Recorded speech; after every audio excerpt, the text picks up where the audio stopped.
acho que quando tu dá a cara a tapa, é doído tu receber um feedback ruim, né? Mas conversa com mais pessoas. Se tu chegar com a tua vontade de fazer dar certo e realmente falar do teu coração o que aquilo impacta na tua vida, o que pode gerar, as pessoas vão olhar com outro olhar, não só pro negócio, mas no potencial da tua vontade de fazer acontecer aquilo. Seja humano, não desista e acredite em você.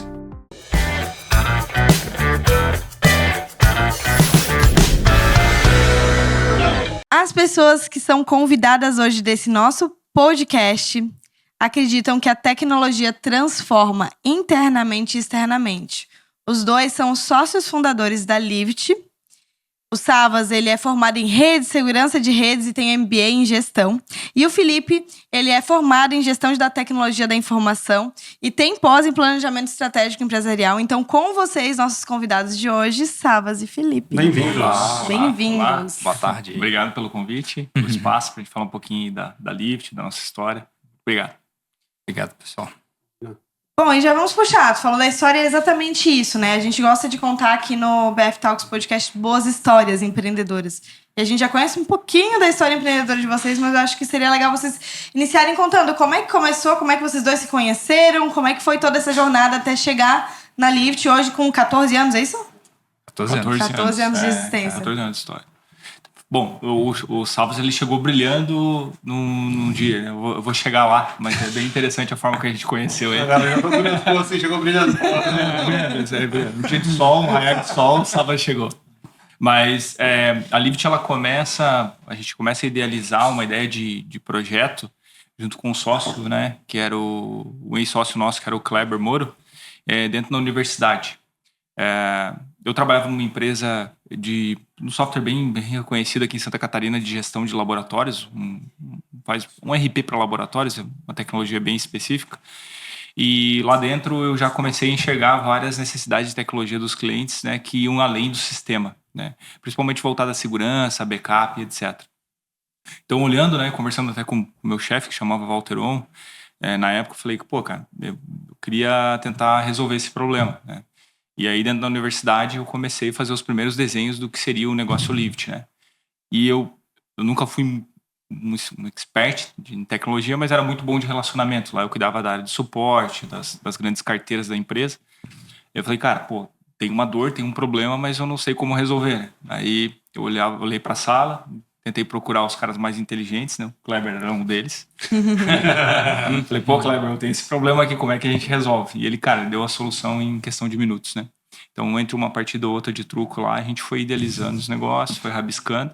Cara, tá vendo? O truco não é só briga, cara. Não. O truco gera empresas. Gera empresa. E aí eu lembro que, quando em conversa com o Kleber, a gente sempre falou, cara, acho que a formação ideal são três pessoas. A gente precisa achar um terceiro sócio.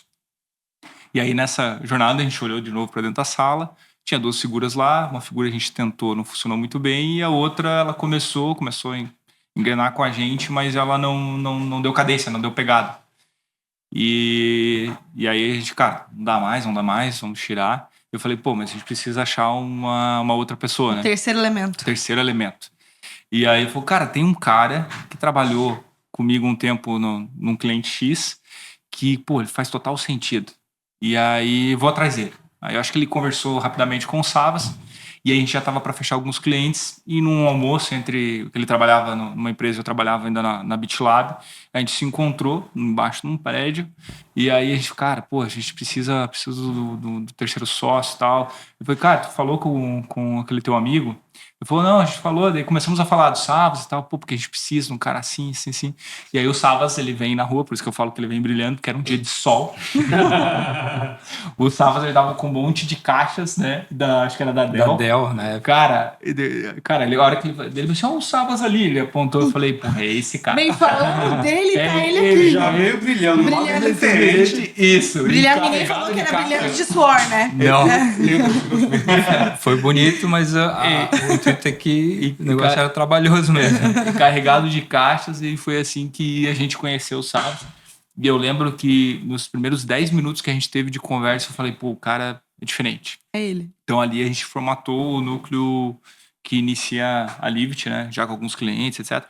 Aí tem mais um monte de pontos aí dentro do nosso início de jornada, né? Senão eu vou fazer um monólogo aqui, mas basicamente foi assim que nasceu o Livit.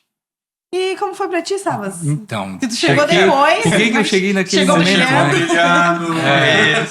O que aconteceu? Até teve uma outra conversa comigo com o Gabi que eu conversei um pouco sobre da onde que surgiu a minha vontade de empreender na época. Né?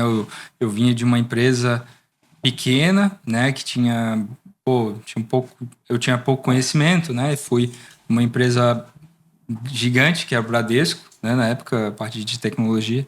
E daí eu meio que eu já fui de uma para outra, meio que para entender mais como é que funcionavam os negócios, entender problemas, entender situações para empreender. Depois eu fui ter essa releitura, né?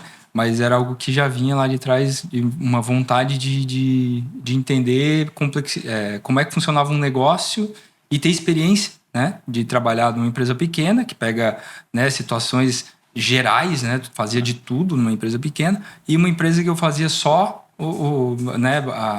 fazia só o suporte ali de garantia da Dell, que foi o caso onde eu encontrei o Felipe e o Kleber na rua. Cheio de caixa. Exato. Pô, e como é que eu conversei com o Kleber, né? Depois, assim, nesse momento, para ele levar pro Felipe, né? Que eu queria empreender também.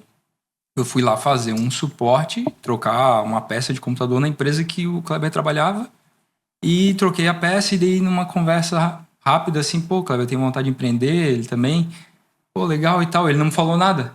E depois ele me liga, cara, precisamos conversar.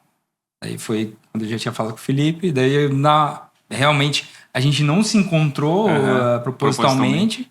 Eu tava passando com um monte de caixa de garantia da Dell, no meio do centro ali, com o sol batendo, e encontrei os dois ali na sombra, ou seja, né, vou até eles. Onde eu queria ir. E aí a gente, né, foi o primeiro momento ali que eu conheci o Felipe, e a gente, né, eu comecei a evoluir algo ali. Então Ela nasce desse contexto de universidade. Nós três, o Savas, o papai, ele era empreendedor, né? O Savas, ele tinha um pouquinho mais de tino das coisas.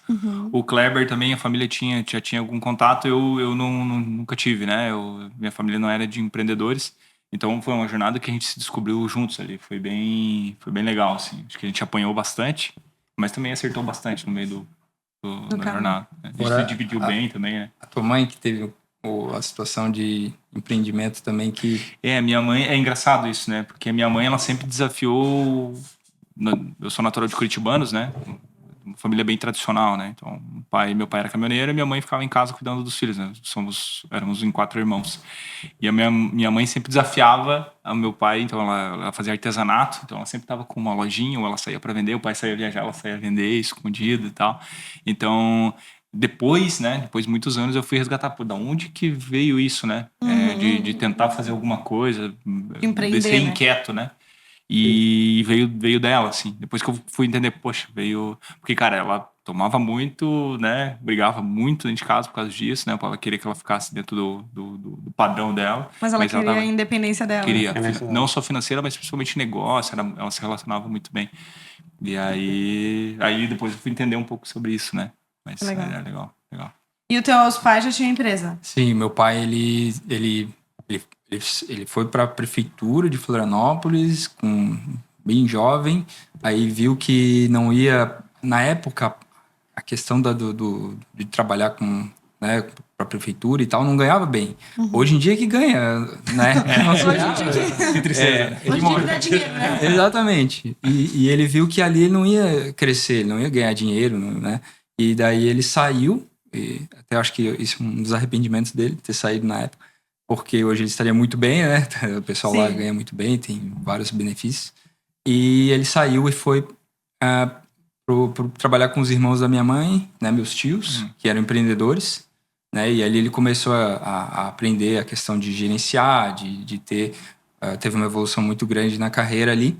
E daí chegou um momento que ele virou sócio de um dos irmãos da minha mãe, num negócio de autoelétrica e baterias e tudo mais. A minha família sempre foi desse ramo aqui na cidade, então, né... Todo mundo conhece o sobrenome dos Buratos. Tem bastante oficina. E meu pai começou a gerir uma oficina, daí ele, né, virou empresário, né, empreendedor ali, onde criou essa oficina junto com o irmão da minha mãe. E aí ele teve móveis usados, depois, né, foi vender bateria no mercado e tal. Depois voltou para móveis usados, teve outro móveis usados. E isso eu ajudei ele, né, ajudava, na verdade mais atrapalhava que ajudava, né, ficava lá pentelhando. A gente acha que ajuda, né? A gente achava que, né... Aprendendo. Estourando. Mas foi legal que meu pai me colocou no negócio, porque, tipo, lá eu via, sabe? Eu tinha responsabilidade de estar no horário, acordar com ele, de né, ver aquela questão do como é que funcionava o comércio. Então, isso me ajudou, querendo ou não, fez parte, né? Os negócios dele, hoje ele trabalha na Assembleia Legislativa, com RH, mas a situação também vamos dizer assim, do negócio dele que não deu certo, também me ensinou.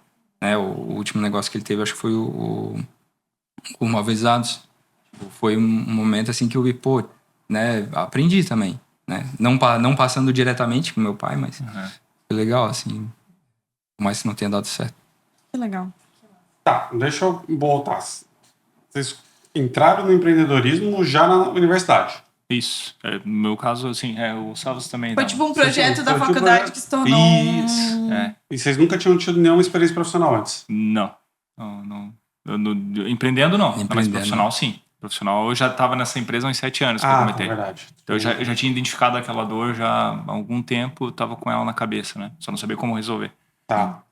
Não, na minha cabeça eu já pensei assim, começou cedo também, porque daí teve um cliente nosso que ele começou empreendendo com 18 também, ele não tinha nenhuma experiência. Até eu questionei ele, falei assim, tá, mas hoje, tu corre risco. É mais difícil hoje naquela época? Assim, hoje, óbvio, né? Porque naquela época lá eu tava nem aí. Tinha Nada a perder. Agora eu tenho algo a perder, né? Não tinha responsabilidades tantas. Mas aí, como... Tá, vamos lá. Tu foi a primeira. Foi meu primeiro negócio. Mas antes E antes tu trabalhava com teu pai, né? Antes eu trabalhei, daí eu fiz estágio numa das oficinas. Legal. Tá. Eu atuei como estoquista, né? E daí acompanhei lá, né? Aprendi a questão da rotina também, de né, estagiário ali, mas numa empresa familiar, né? E depois aí no terceirão, ó, não passei no vestibular na UDESC nem na UFSC. Daí meu pai chegou, então tu vai ter que trabalhar, né? Pra te manter aí e tal. Pagar tua faculdade se quiser fazer. Exatamente. Te vira, cara. Então foi aí que eu comecei a trabalhar numa empresa de TI mesmo. Que legal. Da nossa região aqui. Massa. Foi legal. Aí daí me deu know-how aí. Tá. E aí quando juntaram vocês três, que eram vocês dois mais um, Isso, Kleber. qual foi a dificuldade que vocês tiveram em alinhar os astros, vamos dizer assim? Eu acho que o maior desafio que a gente tinha era os três estar trabalhando, né? E ao mesmo tempo ter que colocar um negócio de pé. Né? A gente... Então vocês não largaram tudo Não. pra isso. Vocês foram. O primeiro corajoso foi o Salvas. Eu saltei primeiro. Porque ele é iluminado. Imagina, eu tava lá no sol. Carregando as caixas da dela. Então, meu pai. Mas foi uma história legal porque a gente conseguiu construir um negócio dentro das outras empresas que nós estávamos. Eu lembro que o investimento que a gente fez na época era muito dinheiro, né? Acho que foi R$150 em 2 telefones celulares. Imagina, entendeu? Que eram os números da empresa, a gente colocou um site de pé e aí tentando vender dentro da base do que eu já tinha lá, né, com a BitLab e contatos. O Kleber também, ele estava meio na área da saúde, né, então a gente começou a se introduzir na área da saúde, então a gente ficou forçando a entrada em alguns clientes, né. Então a gente começa dessa maneira. Quando a gente fecha 1 ou 2 clientes, que a gente vê, opa, peraí, aqui tem um caminho, acho que o que a gente está fazendo é diferente. A gente não estava vendendo só suporte por vender, a gente estava tentando entregar uma experiência, mudar um pouco da perspectiva de como aquelas empresas atuavam no setor e a gente começou a ter um bom retorno dos clientes que a gente se relacionava. E começou a gerar as primeiras indicações. Né? Cara, agora a gente vai ter que mudar o jogo. E aí, por algumas questões financeiras, né, de momento e tal, a gente fez um rearranjo e aí falou, cara, sabe, se tu vai, tudo que vier de contato de cliente vai para você. Né? E aí a gente começou a girar dessa forma. Foi o Salvas que saiu primeiro, depois o Kleber e aí eu fui o último, né? Isso. Eu tinha que fazer a transição do cliente. 14 anos. 14 anos. Faz 14 anos. 14 anos. Não, mas o primeiro ano... Primeiro ano foi 2011, né? Daí 2012, foi Só isso. Mas em um ano a gente já estava operando já com uma base de clientes legal, assim. Que legal. massa, cara. Eu vou dizer assim que eu acho que o primeiro ano, os primeiros 6 meses, se for colocar, eu acredito, tá, falar isso agora, mas eu acho que foi uma das fases mais fáceis da empresa. Por mais que não era uma coisa habitual para mim, pro Felipe Kleber, era desafio, a gente estava ali naquela ânsia de abrir um negócio, mas foi fácil talvez porque a gente estava com essa gana tão grande. A vontade, e, né? e Fazer vontade acontecer. de fazer, e tipo, foi fechando o cliente, foi fechando. Daqui a pouco o Kleber saiu. Foi fechando, daqui a pouco o Felipe saiu. E a gente tava junto já, daí alugou uma sala. Alugou uma sala junto. Daí ficou louco. Aí o negócio ficou... Mas é que parece que, tipo assim, vocês contando pra gente agora, cara, não tinha plano B. Era ou fazer o negócio acontecer ou acontecer. Não tinha como errar. Não tinha que dar certo. Massa. Eu acho que talvez por isso seja um pouco mais fácil. Mas na minha cabeça parece que foi fácil. Porque depois teve tanto desafio, teve tanta perrengue. E que não é que os 6 primeiros meses foram fáceis, é que os outros foram tão difíceis que os 6 primeiros meses parecem fichinha. Parece hoje, gente, meu Deus. É verdade. Mas olhando também pra nossa história, eu penso, os 6 primeiros meses foram fichinha comparado aos desafios que a gente vive Nossa, hoje. você tá louco. Semana passada ali, meu Deus, eu pensei que... Nossa. Fiquei sabendo essa história. Obrigada, Facebook. Tchau, Facebook. O problema não, toda semana, então tudo Isso. certo. Mas é empreender resolver problemas. E aí vai. Problema em casa, problema na empresa. Problema no parente, problema na empresa, problema em casa. E aí vai.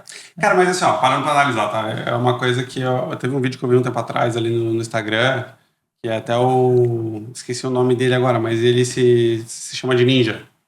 Sim. Tá ligado? Sim. Las Vegas. Isso. E daí ele fala assim, tu quer? Tu quer porra nenhuma. Porque Se não, tu faz. Tu faz. Tu faz. Quer fazer. Pô, tá aqui, pô. Exato. Exatamente. Cara, a gente foi persistente. Cara, a gente Quando não tem persistente. opção, acho que a coisa acontece porque ela ou dá muito ruim também, mas é mais fácil de dar certo, sabe? E é engraçado, né? Quando a gente não fez um memorando, né? Hoje tudo é memorando, né? Que você tá fazendo. Mas tinha um pacto tão grande da gente de fazer dar certo, porque a gente tinha largado carreira. O Salva estava numa empresa muito grande, né? Do Bradesco. Eu tinha já dentro da empresa que eu estava, tinha uma posição boa financeiramente, estava legal. E o Kleber também já estava atuando já há um certo tempo e tinha uma posição legal no cliente, virou nosso cliente depois, né? E então, assim, acho que foi um pacto que a gente fez ali, cara, tem que dar certo. Porque, pô, a gente se jogou de cabeça, assim. Não fizemos grandes investimentos, o investimento foi nosso tempo, né? Exato. Mas é o mais caro. É o mais É o mais caro. caro Hoje hoje. A gente não tinha dinheiro, né? Se fosse pra Só tinha o investir tempo. mais, que E a só vontade. tinha Teve a vontade de fazer um negócio que é contigo. boa parte dos empreendedores brasileiros em cima Necessário. disso. É isso. Tá, vamos lá. Vocês estão 14 anos com a empresa, 3 sócios. Isso no meio do percurso teve um também que vale. Precisa mencionar, que é o Depois de Thiago. um Depois, ano. Sim, Esse, que aí depois de um entrou ano, junto. Isso. Foi no segundo ano, né? Não, Segundo pro terceiro, eu acho. segundo ou terceiro ano, a gente teve mais um Mas ele sócio. apareceu também no sol, assim, com caixa da Delta? Brilhando. Salvo tinha cabelo comprido. Não. Aí eu quero fotos. É que eu era técnico, né? Atuava como técnico na empresa, né? Fazendo um monte de outras coisas, mas técnico. O Kleber era técnico financeiro. E, né, sócio. E o Felipe era comercial barra... E qualquer outra coisa que precisasse. Barra Severino. Isso. Então, precisávamos de um vendedor, de um comercial. Comercialzão. Um cara que, né, vendesse a Lift enquanto a gente dava conta. Então, daí que a gente... Aí veio o Thiago. Aí veio o Thiago. Foi atrás de alguém, o Felipe tinha um contato de infância, de juventude, né? É engraçado porque também foi uma história... A gente estava conversando sobre a questão de precisar um comercial e de um perfil. E aí a gente foi na SOS Backup, lembra? O Thiago trabalhava na SOS Backup. Caraca! Foi aí. Porque a SOS Backup estava vendendo parceira da Lift na época. Eu falei, cruzei com o Thiago. Falei, cara, tu é curitibanos, né? Aí ele falou... Deu fit. Daí ele... Pô, o que vocês estão fazendo é muito legal. Então, daí ele acabou entrando na empresa. A gente fez uma negociação com ele por um percentual. Ele já entrou diferente, né? Ele já entrou... A empresa já tinha uma certa estrutura. Já tava funcionando Tinha bem. que pagar um valor pra entrar e tal. Sim. Tinha que passar um período de sabatina ali. Isso. Teve todo um movimento diferente de nós três, os fundadores, né? Pra poder colocar alguém no meio de vocês pra ver se Ia rolar. Legal. Acabou entrando e daí ficamos nós 4. Ele comercial, Felipe comercial estratégico e o que fosse precisasse. Eu e o Kleber técnico. E financeiro e eu mais técnico. E aí, nesse momento, a gente começa a romper barreiras, né? Porque a gente estava bem regionalizado, a gente estava mais eixo Floripa, São José, e aí a gente já começa a abrir clientes fora de Floripa, aí começa a atender também clientes fora do estado, então a gente começa a engrenar mais como negócio. Né? Lembra do começo que a gente tinha um cliente... foi um dos primeiros clientes que a gente teve, era lá em Itajaí. E, foi altos contratos. Altos contratos, cara. Assim, a gente começou a ver, se tiver mais contratos desse, a gente vai crescer rapidinho. Vai ser lindo. 2 anos, Cara, aí a gente precisa contratar, né? A gente precisa contratar pra colocar uma pessoa lá dentro. Tipo, um negócio fora do padrão, assim, pro nosso tamanho, digamos assim. Aí, a hora que... deu 1 ano e meio, cara, estourou O que foi? Foi o do negócio do governo ali. Da Petrobras. Que cancelou todos os contratos. Sim, e essa empresa atuava pra Petrobras. Putz. Daí, cara, era no dia, assim, do dia pro outro, cheio de gente na frente da empresa, tudo fechado. Tava normal, entendeu? De um dia pro outro fechou tudo. Todo mundo demitido. Putz. Daí o nosso técnico Contratos tava cancelados. lá. Eram os portugueses, ninguém mais viu os portugueses. Sumiram os portugueses. Que atendiu, né, terceirizado na Petrobras para montar plataforma de petróleo. Plataforma de petróleo, exato. Que loucura. Cara, foi um momento que eu lembro no começo, assim, que, ali a gente ficou com medo. A gente ficou com medo. Foi norte, assim, grande mas É isso que eu ia perguntar, assim, porque 14 anos de empresa, vocês já passaram por muitas coisas. Já passaram pandemia, já passaram a crise de 2008, a crise de 2015, já passaram 1.400 opções de governo diferentes, direita, esquerda, não importa. Vocês já passaram por várias coisas. Teve algum momento que vocês falaram assim, cara, acho que aqui vamos parar, vamos fechar a empresa, ou vai ao racha, aqui não sei se a gente deveria continuar. Teve algum momento que foi assim? Teve alguns não, né? Mas eu acho que acho que a pandemia foi o pior, cara. Porque depois da pandemia, a gente tomou uma decisão estratégica, como a gente sustentava muito o ambiente de tecnologia e muito era saúde, vinculado ao hospital e etc., a gente peitou manter todo o time, para a gente conseguir atender a demanda que vinha da nossa base de clientes, né? Então, a gente não queria deixar faltar justamente para aquele momento que tava nossos clientes com muita necessidade e tal. Então, cara, a gente derreteu o caixa. E a gente tinha feito uma estratégia no ano anterior, 2019 para 2020, nós tínhamos crescido algo em torno de 50%, 45%, era um número absurdo. Tínhamos batido a meta, sim, coisa absurda. Super meta. Isso, a gente falou carreira, todo mundo. E a gente, é verdade, é a primeira vez que a gente levou Aí a gente falou, achamos a receitinha de bolo. Agora, só que a gente precisa fazer é pegar dinheiro e colocar aqui nessa receitinha de bolo pra gente escalar. Replicar. Então, quando a gente pega esse dinheiro e coloca na receitinha de bolo, vem a pandemia, e aí, cara, o plano, ele capota, né? E aí, esse dinheiro que vocês pegaram não era capital próprio, vocês pegaram externo. De banco. De banco. A gente tinha pensado em investidor, era BNDES. BNDES. A gente tinha pensado em investidor, mas falou, cara, não faz sentido queimar a equity, a empresa tá bem, tá sólida, tem caixa, tem perspectiva de crescimento, vamos pegar um dinheiro mais barato, né? Éramos em 4 sócios, né, já. Sim. Aí, mais sócio. Mais sócio não ia ser bom, né? Isso. Então, aí a gente pega o recurso, começa a colocar ali na máquina comercial, estruturar pra gente escalar, vem pandemia e a gente capota o plano. E a gente fica mantendo o nosso time para sustentar a base dos nossos clientes por um longo período. E aí ali a gente... Quem foi embora a gente deixou ir, né? E aí a gente perdeu o talento no meio do caminho ali, por várias questões. E a gente começa um ruído interno ali com a sociedade. Então, ali acho que foi o momento mais de difícil. Ruptura, assim. De ruptura. Ali foi difícil. Foi, né? Mas que bom que vocês tinham caixa. Tipo, é surreal, porque a gente foi numa visita técnica, acho que, eu não sei se o Savas foi nessa da Gedert. Da Gedert, não. Que na Gedert ele falou, né, que eles pegaram um empréstimo antes de dar o boom da pandemia, sem saber que ia ter pandemia, porque eles queriam ter caixa, capital de giro, ter E passava pelo conselho antes. Isso. A decisão não era só deles, né? Passava pelo conselho. E daí eles pegaram esse empréstimo e veio a pandemia. E foi o momento onde eles mais venderam. Só que eles precisavam ter dinheiro e eles tinham, porque eles tinham pego caixa. Então, tipo assim, foi alguma, tipo assim, cara, sem querer, acertei muito. No nosso caso, não. Não, no caso, vocês pegaram pra investir, pra crescer, mas pelo menos vocês conseguiram se sustentar. Concordo. Talvez a gente Tipo, não talvez não sobrevivesse. sustentaria se não tivesse talvez a gente esse errado, investimento não externo, tivesse. talvez. Né? Perfeito. E é um ponto que a galera acha também que, precisa ter sorte pra empreender. Realmente, tem alguns momentos que sim, porque não é só força do nosso braço. Às vezes a gente tá no lugar certo, na hora certa, a pessoa do lado, oportunidade. teve a sorte do outro cara entrar, falar com ele e falar, opa, pera lá, tu fala isso também, faz isso. Concordo. Dá aquele insight na hora que tu toma uma ação que muda tudo, né? Tipo, Muda o jogo. salva Sim. ou muda para te crescer Sim. mais. Pode não ter dado o resultado que vocês queriam, que era crescer Isso. mais 50%, né? Mas foi algo que talvez tenha ajudado vocês a manter a empresa nesse período, né? Não, acredito que sim. Acredito sim. Com certeza, porque naquele momento a gente teve que mudar os investimentos ali de continuar no comercial ou sustentar algo que já estava... Que era o caso dos colaboradores que a gente queria manter ali. Foi realmente... Salvou. Foi um momento... A prestação de serviço geral, né? Nós tivemos muitos clientes da base que quebraram, que não se recuperaram até hoje. Ainda a gente tem uns clientes que se recuperaram até hoje. Mas mesmo assim a gente conseguiu seguir o caminho, né? Aí teve essa questão interna de ruído que a gente teve que ir resolvendo também ao longo do percurso, né? E hoje vocês ainda estão em 4 sócios?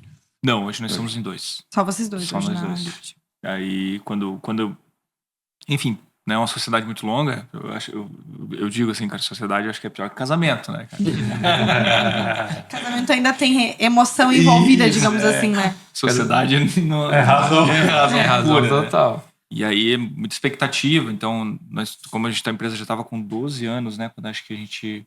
Foi em 2024. Porque logo depois da pandemia teve toda essa questão e a gente teve um grupo querendo comprar o controle da nossa empresa, porque eles queriam montar uma operação de segurança. 2023. 23, exatamente. Pô, uma negociação era interessante pra gente, nós estávamos visualizando o mercado de segurança como a gente está vendo agora, com maior profundidade. E quando a gente começa a fazer essa negociação, a gente já estava com ruído e fica maior os ruídos, né? Aí expectativas de um para um lado, outros queriam ficar, não queriam ficar, então começou um debate interno Uns mais... querem vender, outros não querem vender. Exato. Aí fechar valor, né? O que é um valor saudável para você pode não ser para mim, então tudo isso já... Então a gente chegou, em vez de fato de fechar o negócio, mas na hora de assinar não funcionou. Teve sócios que não assinaram.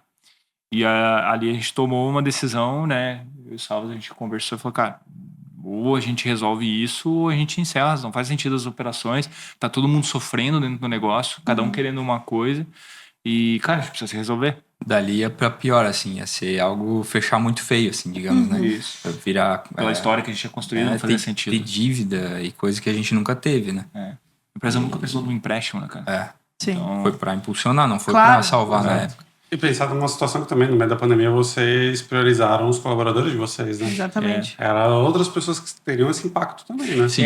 a gente usou parte dos recursos para os colaboradores, mas a estratégia ela foi pensada em sustentar nossa base de cliente, cara. Manter. Ela estava ligada aos colaboradores, mas assim, cara, a gente precisa entregar o melhor que a gente pode. Pra manter e esses manter. caras que estão aqui. A gente elevou para um nível ali.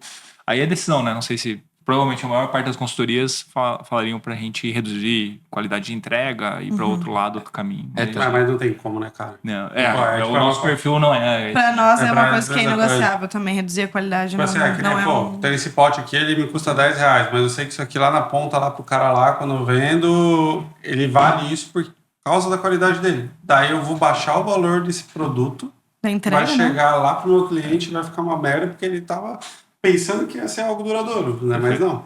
Vou entregar uma merda pra ele. Baixei a qualidade de um produto que é o meu ganha-pão. Não faz sentido, né? Não faz sentido. Exatamente. Queimar, depois capaz de fechar um negócio só porque tomou uma decisão errada. Exato. E você, tipo, nessa época com, sei lá, faz 4 anos a pandemia, então vocês estavam com pelo menos 10 anos de empresa aí. E aí, imagina, 10 anos de empresa, já construíram toda uma credibilidade, toda uma reputação. E, vou baixar minha qualidade, vou baixar minha entrega agora. Exato. A gente sempre fala isso, assim, às vezes, tem que reduzir custo. Cara, a gente reduz custo em muita coisa. Mas na entrega não. Não entregar não tem como, cara. Não dá. É a tua credibilidade, né? É o o que tu teu nome, construiu, é o que tu construiu, né? É a proposta de valor, né? Nós decidimos, só para fechar ali, a gente decidiu tirar, porque nós tínhamos aberto outros serviços, né? Segurança, acho que a parte de implementação da LGPD, a parte de inovação, BI e tal, que nós tínhamos colocado, porque tínhamos condições, tínhamos pessoas para fazer, botar para rodar. Então a gente decidiu, vamos tirar essas frentes novas e vamos voltar para o core, fazer bem feito, que a gente sempre fez. E vamos focar ali, dar uns passinhos atrás, né? Então foi aí que a gente teve essa e deu muito certo. A gente conseguiu manter os clientes, a gente conseguiu continuar com bom atendimento, né? As pessoas que ficaram com a gente, né? Sentiam parte daquele momento. Então deu fit, assim, deu certo. Foi legal. Muito bom. Tá, e hoje, né, a gente vê que vocês saíram no cenário de 4 pessoas na sociedade e tem vocês 2. E que vocês tiveram que ajustar a rota, porque cada um antigamente tinha o seu quadrado ali para cuidar. Justo. Agora vocês tiveram que dividir toda essa carga de trabalho ali entre vocês 2. Como que foi remanejar isso tudo, tirar os 4 e vir de novo agora para vocês? Boa. Quer puxar? Cuidado com o que tu fala. É aquilo que a gente falou, né? Um sócio lá cuidado financeiro, o técnico, eu técnico e barra operação, o Felipe estratégia barra comercial, e o outro só comercial. Então, o Felipe ficou mais com essa parte comercial mesmo, né? Marketing e tal, cuidando disso. Estratégia ali, relacionamento com os clientes mais próximos as contas maiores. Isso, né? Conta bastante pra gente. O cliente que veio com a gente desde o início com contato com uma pessoa, um sócio, ele tem aquele costume, ele confia, ele referencia mesmo. E na hora da dor ele vai ligar pra pessoa e ele quer escutar a voz da pessoa dizendo o que ele tem que fazer. E então o Felipe manteve isso. Eu fiquei com a parte mais voltada à operação, financeiro também, né, a parte de RH, mas muitas das coisas a gente divide. Eu dou pitaco lá no marketing, no comercial, a gente meio que integrou tanto para o Felipe saber o que eu faço e poder fazer, e eu poder fazer o que ele faz quando ele não tá. Então a gente fez hoje a gestão completamente diferente. E daí temos uma pessoa que é do administrativo, consegue cuidar disso para eu poder olhar para os outros lados. Então a gente teve que dar uma integrada e foi essa uma das coisas que a gente conversou antes de tomar a decisão de tocar um negócio. Porque antes era o quê? Cara, para comprar uma caneta era 4 votos, né? Pô, era difícil mudar a rota. Por mais que era uma empresa pequena, mas parecia um Titanic, né, cara? E a gente parecia um Titanic, exatamente. A gente tá no meio de tecnologia, tem que tomar uma decisão rápida, tem que errar rápido e tudo mais. E isso facilitou. Hoje a gente toma uma decisão muito mais rápida. A gente tem uma visão muito próxima. Então a gente toma uma decisão às vezes sozinho e tá de acordo com o que a gente pensa.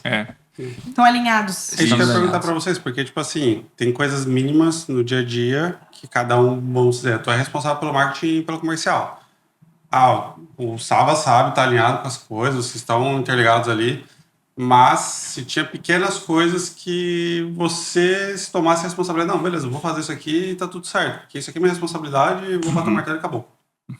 Então esse tipo de coisa acontece também. Acontece. A gente não engessou, muito pelo contrário. Acho que a gente deixou mais dinâmicos as decisões estratégicas e administrativas. Flexibilizou. Isso, para tomar decisão. Mas quando a gente entra na decisão técnica, a gente não fica questionando um ponto ou outro, né? Acaba que a gente confia bem na relação que a gente tem ali. Por exemplo, se um não tá na empresa, a questão do outro decidir, ela acaba que se torna algo... foi uma coisa que eu escutei lá na Cargill, que acontece lá na empresa deles lá. Cargill? Da palestra que teve no Empreende Brasil São Paulo. Ai, eu sei, dos benefícios Carmed. Cargill é de agro. Carmed. Ela falou que, eles têm lá o João, né? E ela, que tomam decisões e tal. Quando um tá em viagem, a maioria das vezes um tá em viagem, um tá num lado, outro tá no outro. a empresa não para, porque cada um consegue tomar a decisão ali no Ambos têm momento que autonomia tá. para tomar as decisões. Então, é nisso que a gente se apoia, assim, tipo, né, a gente geralmente discute quando tá junto e quando tá separado toma decisão, porque tá de acordo com aquilo que a gente vem conversando. Não toma nada decisão totalmente ao contrário e tal. Acabou que também ficou alguns gaps, né? Porque, por exemplo, o Kleber, ele tinha uma visão de financeiro e estruturação financeira de organização muito boa, né? E de qualidade também. Então, eu e Salvos, a gente tem mais expansivo, né? A gente vai construindo, depois a gente olha para Depois a gente ajustar. resolve. Depois já.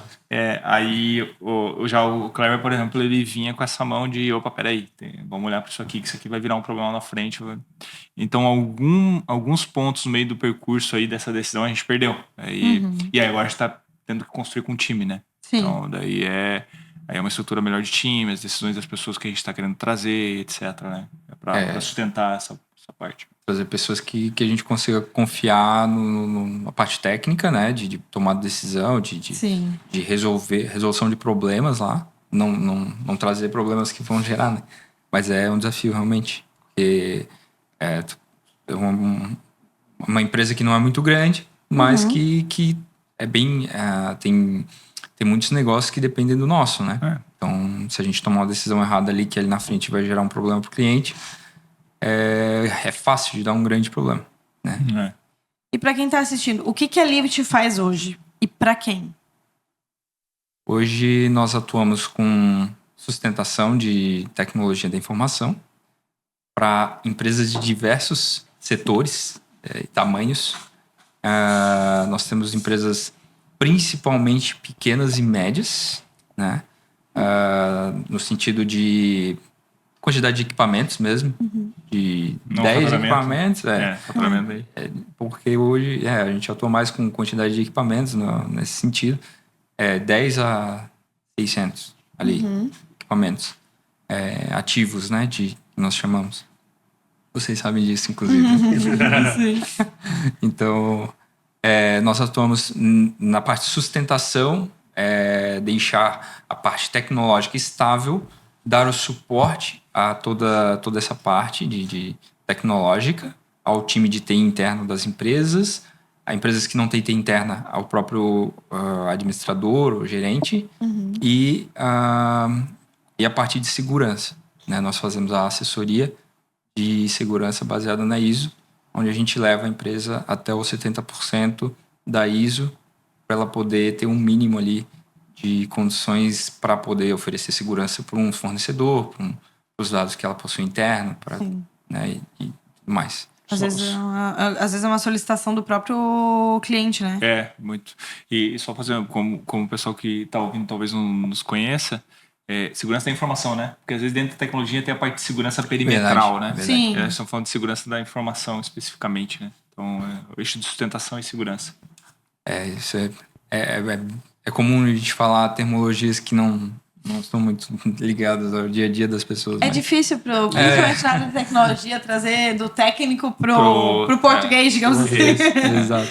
É muito natural isso. A gente vem do meio da TI, tanto eu quanto o Gabi, e a gente sabe que é mais complicado. Tem que traduzir, mesmo, né? E a gente até brinca que hoje, a gente talvez, até por isso que foi bom a gente ter vindo do meio da TI, porque a gente trabalha muito nisso, no traduzir o techniquez pro português. Porque nossos clientes a maioria tem produtos muito complexos. Então, vocês conhecem na Planesan aqui, engenharia ambiental e saneamento. Cara, explicar o esgoto. Cara, não é fácil. Então, trazer isso pro público como ele consegue entender, né? Então, isso é importante. Muito, muito bom, assim, muito legal. A gente acaba tendo que fazer isso para cada cliente, né? Também, como vocês, né? De botar no conhecimento que ele possui, que muitas vezes é técnico do setor dele ou comercial ali do setor dele. Específico, né? Específico. Então, a gente lida muito com a área da saúde, né? Nossos principais clientes hoje são da área da saúde e da área de tecnologia também. Então, falar de TI, de parte de infraestrutura e segurança para esse pessoal tem que levar para o dia a dia deles. Sim. Vocês sofrem isso na pele também, né? Prestação de serviço, aí Ela tem. Mas o legal, assim, que quando a gente fala de tecnologia, principalmente infraestrutura, até conecta um pouco com a tua fala inicial, a tecnologia ela acaba transformando muito, né? Eu sempre falo, né, com os colaboradores, principalmente o pessoal mais jovem que chega, cara, trabalhar em uma empresa que sustenta vários negócios, né? Diferentes portes, cara, é uma pós-graduação, uma 2 ou 3 MBAs, porque, cara, tu tem uma amplitude não só do entendimento de operação daquele cliente, mas como você sustenta uma operação com tecnologia. Então, tu acaba emergindo no modelo de negócio. Então, Sim. eu acho que a gente se desenvolveu muito no sentido de olhar para não só a tecnologia, mas mercado e negócio, porque a gente teve que aprender sobre modelos de negócios diferentes e sustentar isso através de tecnologia, né? Então, cara, a tecnologia ajuda a transformar muito, né? Pelo bem ou pelo mal, né? Sim. Mas esse é um ponto bem bacana, assim, quando a gente fala de prestação de serviço de TI, a diversidade de negócios que a gente consegue atender e trabalhar é bacana, assim. Eu vou fazer uma pergunta aqui que ela é meio polêmica. Porque toda vez que a gente fala de tecnologia, hoje em dia as pessoas perguntam do quê? Tá, gente, e a IA? E a IA? E Vai como... substituir? vai substituir todo mundo, mas não é nesse sentido, mas assim, como que hoje vocês têm trabalhado com relação à IA? Porque eu vejo que é até um problema, e a gente teve agora... faz pouco tempo o vazamento de dados do cloud, né? Do cloud, né? Então a gente tem uma questão de segurança bem grande, as pessoas não se tocam disso quando elas estão ali falando com o chatzinho e contando tudo e mandando os contratos dela ali. E às vezes elas não se preocupam de que, putz, os meus dados estão indo ali. Quando eu estou usando uma plataforma de graça, alguma coisa ela usa de mim, né? Alguma coisa ela tem que estar ganhando nisso. Então, o Google tá aí pra isso. De vez em quando eles estão falando com a gente. A Google e a Siri do nada falam: oi, o que você precisa? E tu nem falou com elas. Então, elas estão ouvindo o tempo todo, né? Exato. E, de algum fato, estão usando esses dados. Mas como que vocês têm trabalhado nesse sentido também com os clientes de vocês, essa questão da IA? Quer puxar o lado técnico? Posso puxar. Bora, daí eu complemento. Então, nós tendemos a ser bem cuidadoso com a IA, né, com tecnologias novas, né? Não só a IA, mas a parte de automação, de IA e tudo mais, que envolve integração de dados, envolve mandar esses dados para lugares que não são... não tem o devido cuidado, né, com a informação. Então, nós somos bem cuidadosos o cuidadoso, às vezes, pode nos deixar para trás do hype, no sentido Tornar de... um pouco conservador até, um pouco né? conservador, mas é por um bom motivo. A gente coloca isso como algo que é um diferencial de, calma, né? Vamos ver essa ferramenta, vamos estudar ela, vamos, né, ver se realmente adere para o teu negócio, mas de ser cuidadoso, até, né, com as informações da própria Livit, as informações dos clientes que a gente atua. Então, a gente não chega e simplesmente, né, vamos testar isso aí, já colocar para rodar e tal, porque é isso que acontece, né? Da mesma forma que é ágil, né, ela traz uma grande brecha de segurança, principalmente em clouds que públicas, né, que tem formas de ser atacadas. Como muito desenvolvimento rápido acaba não tendo o olhar de segurança, a gente acaba, né, deixando muito risco aí. Então a gente prefere agir com parcimônia, com calma ali, vamos entender se realmente precisa, vamos trazer pessoas que realmente entendem de dados e de IA para olhar para aquilo. Então nós tivemos poucos clientes que realmente vieram, eu preciso para ontem de colocar IA aqui no meu negócio para tirar todo mundo, sei lá. Não tivemos nada desse nível. E se vier também vai ser essa tratativa, né? A gente tem alguns clientes que vêm provocado a gente nessa questão de IA, né? Mas para resolver pontos específicos dentro da operação. Algumas dores, né? Não é todo assim. A gente não vê clientes com grandes movimentos, assim. E aí pode ser também isso, né? Talvez a gente pudesse estar provocando, mas até internamente na Livit a gente está com um certo cuidado de como incluir, né? Porque, por exemplo, o cloud, eu recentemente estava conversando com uma pessoa bem influente que ele tinha baixado o cloud inteiro e tinha dado acesso e liberdade a toda a máquina dele, meio de pagamento, arquivo, etc. Então, cara, tá muito exposto, né? Aí eu expliquei, cara, olha só. Daí eu até mandei um vídeo, porque já tem muita gente falando sobre isso. Escuta esse vídeo aqui. Cara, tava desesperado, porque não sabe já não sabe se Onde está a informação Agora, dele. como volta atrás, né? Isso. Difícil. Exato. E tu também vê movimentos descoordenados nas gestões de, cara, usa aí uma IA para Joga aí no melhorar o GPT. processo. E aí quando tu vê, tu tá com um time grande de colaboradores usando IA diversas e colocando informações da empresa, né, de qualquer modo. Então, eu acho que o impacto de IA mesmo, nesse sentido, mais segurança e operação, a gente vai visualizar no futuro próximo. Eu acho que é tanto hype e tem tanto guru falando que resolve um monte de problema com IA que virou um problema dentro das organizações. Assim. Exato. De fato, eu acho que é algo que a gente precisa olhar com carinho para as operações. Tem muita coisa que você consegue sistematizar, ajustar e tal. Mas tem que ter certa cautela na inserção no negócio como um todo, sim. Principalmente para os colaboradores, né? A gente vive isso, né?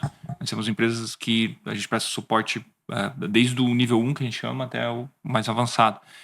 Boa parte dos colaboradores, nossos clientes, não sabe lidar com Windows, né? Imagine com o IA. O que tá dando de permissão, o que tá fazendo, que Nem informação sabe, tá só mandando. aceitou tudo. Só se tu- Exato. Li e aceita os termos. Isso, exato. Nunca nem li. Nunca nem li os termos. Até rolei até embaixo, que agora é obrigado a rolar, né? Tu não pode só ler, você tem que rolar até embaixo. obriga pra Até rolei, aceitar mas aí. ler, não li nada. A maior mentira da humanidade.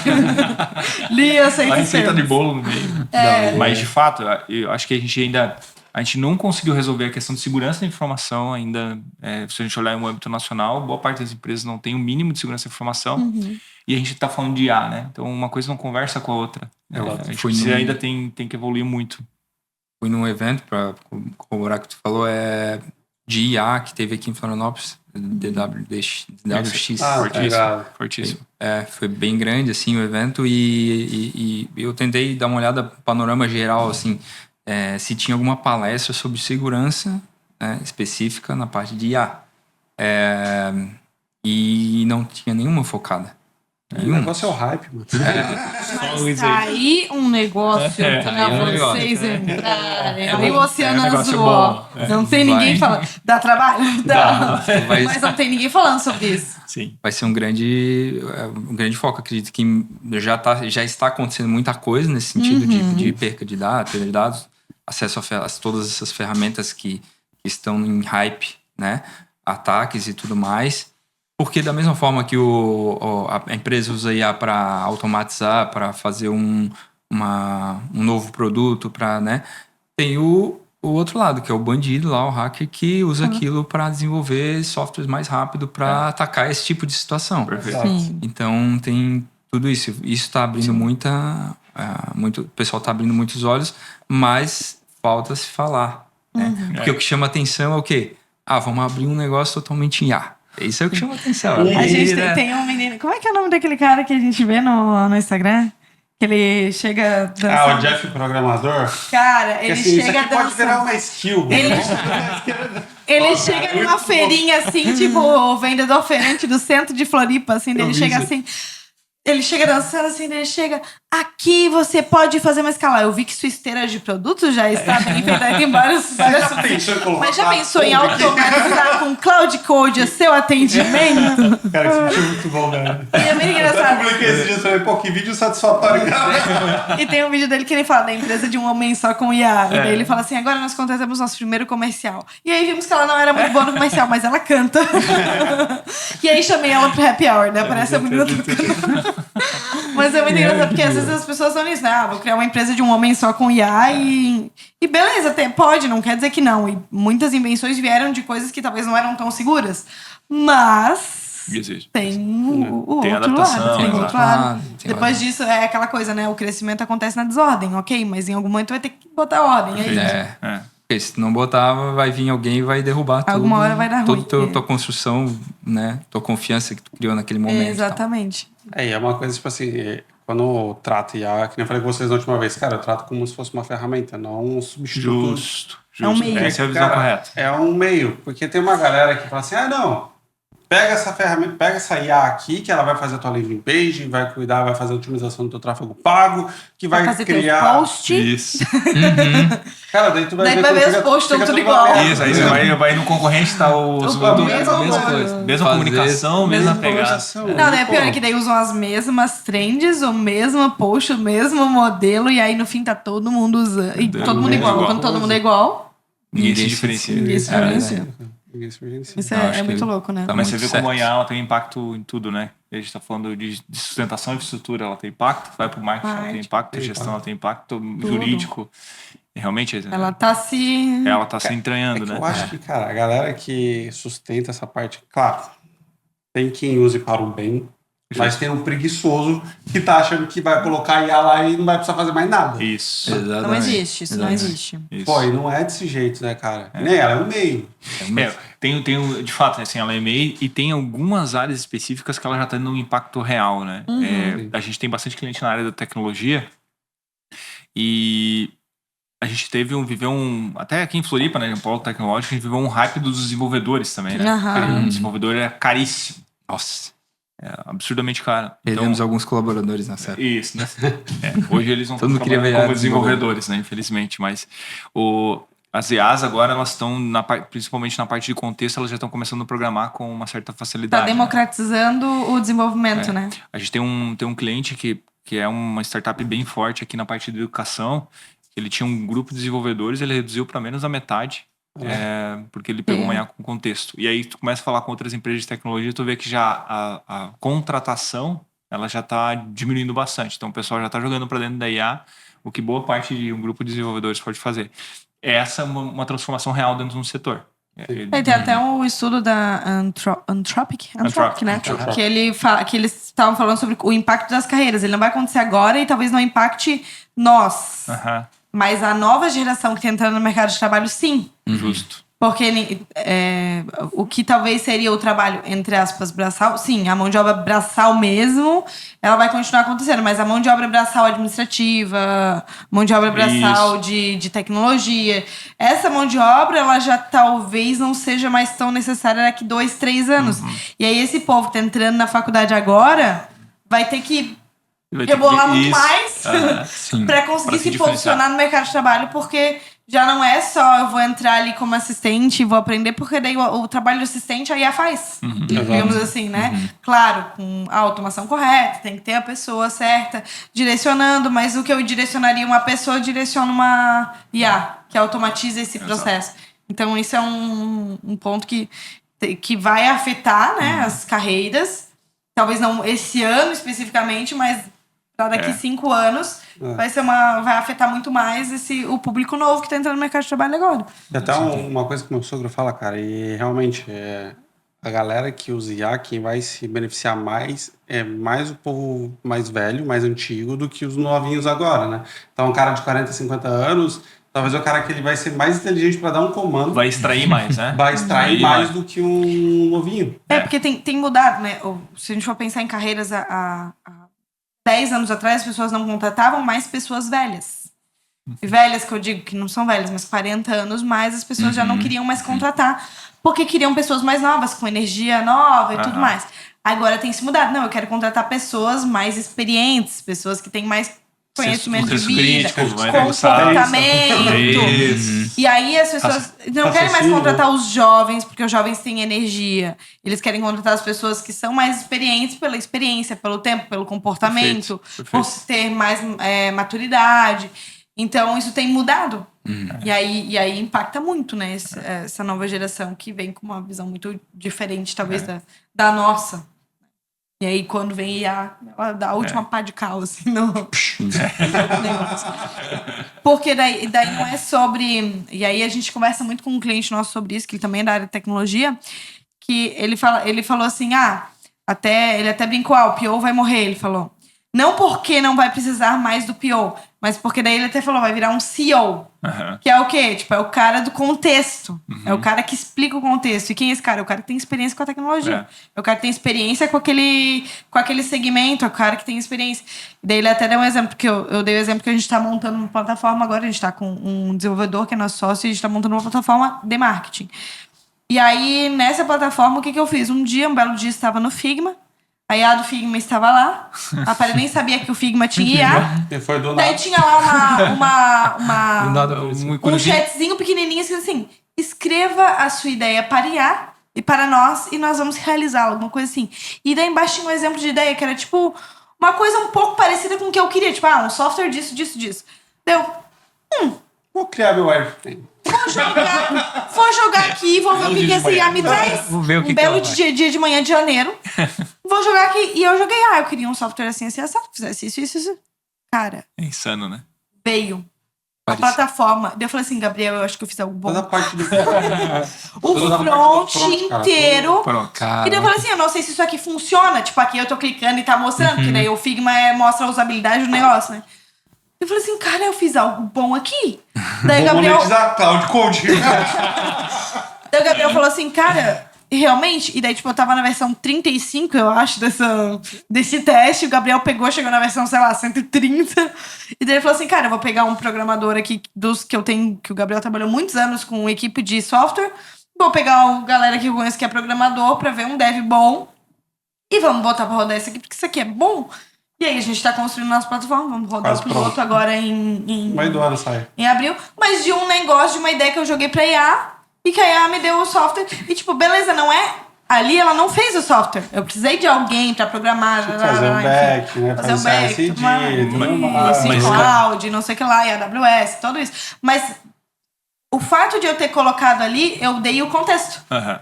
E aí, quando chegou pro dev, ele já sabia exatamente o que eu precisava. Exato. Claro, aí depois disso, ele com a experiência dele, que foi falando, isso aqui a gente deveria ter isso. Daí eu falei, putz, não tinha pensado, mas é verdade. Isso aqui a gente teria que ter essa integração de API aqui. Eu, putz, não tinha Meu pensado. São coisas que eu não vou pensar, mas eu dei o contexto e a plataforma entre elas estava pronta. O contexto estava pronto, para que ele pudesse fazer o back, fazer o negócio acontecer. Então, isso que eu vejo que a IA, ela acelera, É. mas ela não substitui.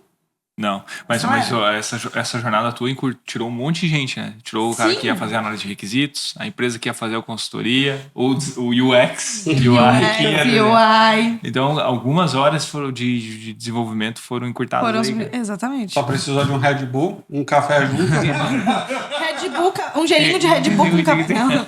Mentira, um belo dia de janeiro, onde eu pensei, vou responder essa pergunta aqui do Figma. Que legal. Que loucura, né? E aí, claro, agora a gente tá alguns meses de Claro. produção, de desenvolvimento. Não é tão fácil assim, Não é vou tão jogar lá no simples. Superbase, tá tudo certo. né? Tem muito disso, a gente fala com alguns clientes. Não, porque, pô, você pega na IA e constrói o sistema, eu preciso disso e isso aqui. Não, calma, cara. Não tem É assim, né? calma. Senta aqui. Deixa eu explicar. Mas é legal, porque foi algo que a gente fez e a gente falou assim, cara, a gente fez algo bom aqui. Aham. E sem depender. Então, ela democratizou algumas coisas que talvez uma empresa como a nossa, que é uma empresa pequena, que tá.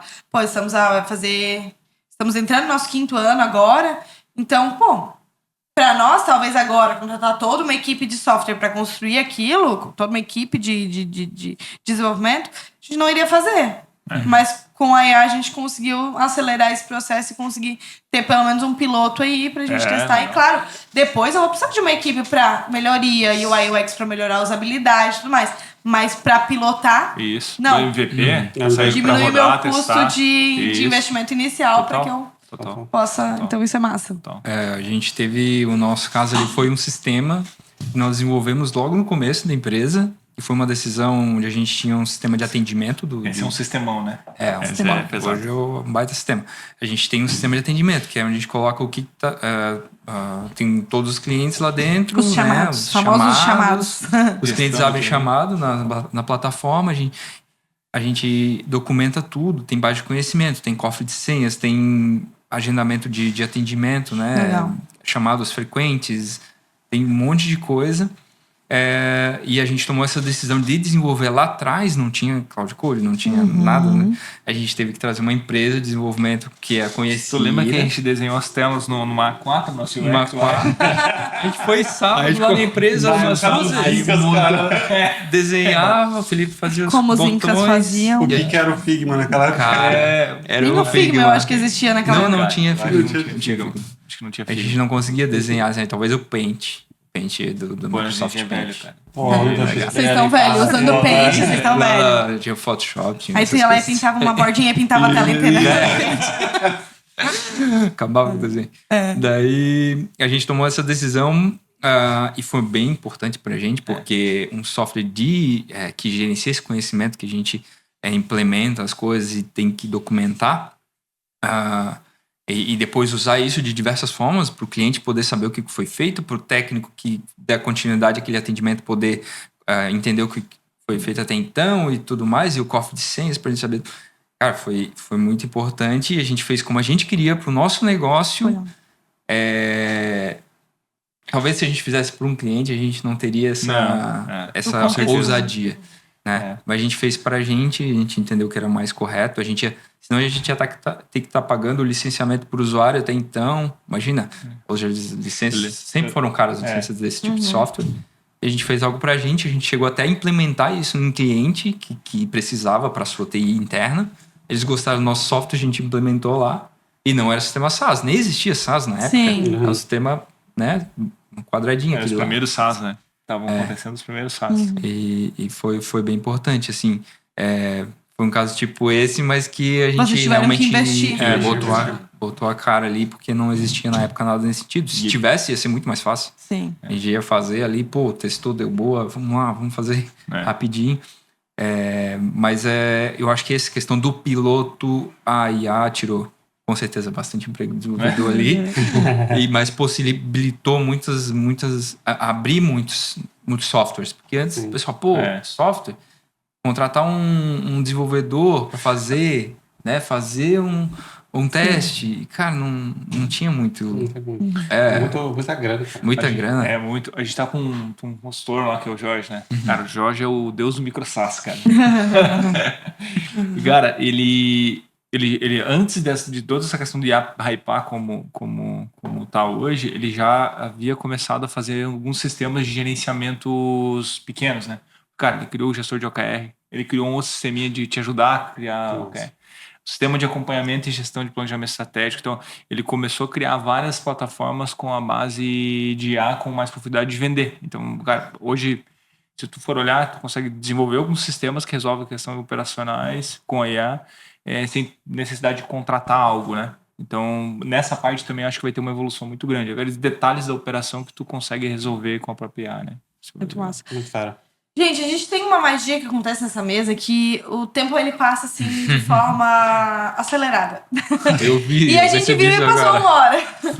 E a gente tá se encaminhando pro fim do nosso episódio, mas eu queria finalizar com uma pergunta para vocês.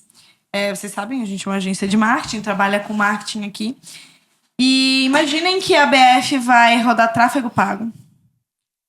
Vai divulgar em tudo quanto é outdoor, painel de LED, em português, inglês, mandarim, todas as línguas.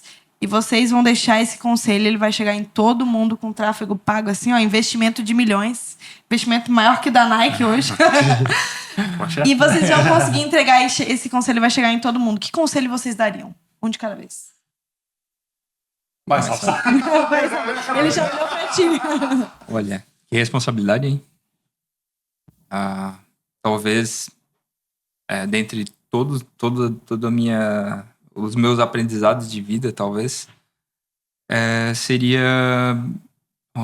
não vou... Acredite no seu sonho.